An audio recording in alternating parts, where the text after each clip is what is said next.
ជាទៀតហើយបងប្អូនទាំងគ្នាតេជន់ជាចេញពីតំណាងខាងកំពង់សោមនេះគឺជាស្បែកមុខបន្ទាប់ពីគាត់ទទួលសេវាកម្មព្យាបាលខាងយើងហើយមួយកញ្ចប់គឺកញ្ចប់ 10D នេះបងប្អូនចាកញ្ចប់ 10D ធានាជូនរាល់បញ្ហាមុខកើតមុនទាំងអស់នេះគឺជាស្បែកមុខគាត់ពេលដែលមកព្យាបាលដំបូងនេះបងប្អូនអាចសង្កេតមើលបានចា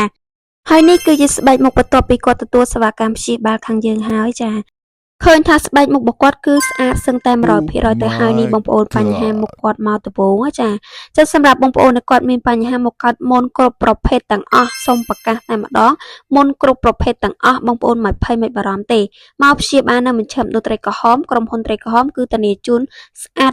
100% តែម្ដងសម្រាប់ព័ត៌មានលម្អិតបងប្អូនអាច add Telegram ទៅលេខទូរស័ព្ទឬក៏ឆាតចុះក្នុង page បានឬក៏បងប្អូនអាច add Telegram តំណាងខាងកំពង់សោមយើងផ្ទាល់នេះក៏បានដែរអរគុណច្រើន